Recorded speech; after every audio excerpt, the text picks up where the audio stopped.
Hi hello ನಮಸ್ಕಾರ. ಇದು dream deal group ಅಂತೆ ಬೆಂಕಿ ಇಟ್ಟಿದ್ದು. ನಾನು ಬೆಳಗ್ಗೆ ಹೊರಟಿದ್ದು ಸೀದಾ ಮಂಗಳೂರಿಗೆ. ಯಾಕಂತಂದರೆ ನಾವು 11,000 ನಂಗೆ ಕಂತು ಕಟ್ಟಿದ್ವಿ, 18,000 ರೂಪಾಯಿ. ಇವ್ರದ್ದು ಡ್ರೀಮ್ ಡೀಲ್ ಗ್ರೂಪ್ ಅಂತೆ, ಅದೇನೋ ಬೆಂಕಿ ಇಟ್ಟಿರೋದು. ಅದಕ್ಕೆ ತಿಂಗಳು 1,000 ಕಟ್ಟಿ ಲಾಸ್ಟಿಗೆ ಏನೋ ಐಟಮ್ ಕೊಡ್ತಾರಂತೆ, ನಾವು ತಗೊಂಡು ಬರೋದಂತೆ. ಐಟಮನ್ನು ತರೋಕೆ ಅಂತ ಹೋಗಿದ್ವಿ ಫ್ರೆಂಡ್ಸ್. ಅಲ್ಲಿ ನೋಡಿದ್ರೆ ಒಬ್ಬರು ಕೂಡ ನಮಗೆ ಸರಿಯಾಗಿ ರೆಸ್ಪಾನ್ಸೇ ಮಾಡಲ್ಲ. ಅಲ್ಲಿ ಹೋಗ್ರಿ, ಇಲ್ಲಿ ಬರ್ರಿ, ಕೆಳಗಡೆ ಬರ್ರಿ, ಮೇಲೆ ಬರ್ರಿ, ಅಷ್ಟು ಕಂತು ಕಟ್ಟಬೇಕು, ಇಷ್ಟು ಕಂತು ಕಟ್ಟಬೇಕು, ನಿಮ್ಮ ದುಡ್ಡು ಆ್ಯಡ್ ಆಗಿಲ್ಲ, ನೀನು ಬಂದಿಲ್ಲ, ಎಲ್ಲ ಬರೀ ನಾಟಕ ರೀ. ಯಾರೋ ಇವ್ರ ಹತ್ರ ನಿನ್ನ ಮುಂದೆ ದಯವಿಟ್ಟು ದುಡ್ಡು ಕಟ್ಟಕ್ಕೆ ಹೋಗಬೇಡಿ, ದುಡ್ಡು ಕೊಟ್ಟು ಮಂಗ ಅಂತೂ ಆಗಬೇಡಿ.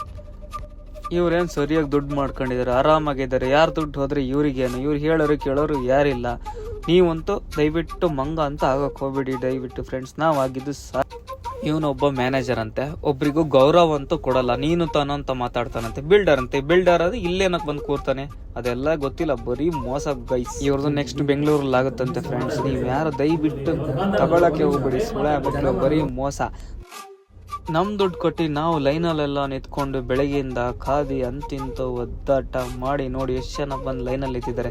ಅಂತೂ ಲಾಸ್ಟಿಗೆ ನಮ್ಮ ದುಡ್ಡಲ್ಲಿ 1 to double ದುಡ್ಡು ಕೊಟ್ಟು ಗೋಲ್ಡ್ ಅಂತೂ ಪರ್ಚೇಸ್ ಮಾಡ್ಕೊಂಡು ಮನೆಗೆ ಹೊರಟ್ವಿ. ಇನ್ನು ಕೆಲವು ಜನಕ್ಕೆ ಐಟಮ್ ಸಿಕ್ಕಿಲ್ಲ, ಸಿಗೋದು ಇಲ್ಲ. ನೋಡಿ ಇವರೆಲ್ಲ ಜಗಳ ಮಾಡ್ಕೊಂಡು ಒದ್ದಾಟ ಮಾಡ್ಕೊಂಡು ನಮ್ಮ ದುಡ್ಡಿಗೆ ಎಲ್ಲ ಮೋಸ ಮಾಡ್ಕೊಂಡು ಈಗ ನೋಡಿ ಆರಾಮಾಗಿದ್ದಾರೆ ಅವರು AC ಶೋರೂಮಲ್ಲಿ. ಇನ್ನು ಕೆಲವರಿಗಂತೂ ಐಟಮ್ ಸಿಕ್ಕಿಲ್ಲ, ಸಿಗೋದು ಇಲ್ಲ. ನೀವೊಂದು ಕನ್ಸಂತೂ ಕಾಣಬೇಡಿ. ದುಡ್ಡಂತೂ ನೆಕ್ಸ್ಟ್ ಬೆಂಗಳೂರಲ್ಲಿ ಆಗ್ತಿದೆ, ದಯವಿಟ್ಟು ಯಾರು ಹೋಗಬೇಡಿ, ತಗೋಬೇಡಿ ಪ್ಲೀಸ್. ನನ್ನೊಂದು ಸಲಹೆ, ಇನ್ನೊಂದು ಬ್ರಾಂಚು ಬೆಂಗಳೂರಲ್ಲಿ ಆಗ್ತಿದೆ ಅಂತ ನೋಡಿ ಆದಷ್ಟು ಶೇರ್ ಮಾಡಿ. ಈ ಗ್ರೂಪಲ್ಲಿ ಯಾರು ದಯವಿಟ್ಟು ಇನ್ವೆಸ್ಟ್ ಮಾಡಬೇಡಿ.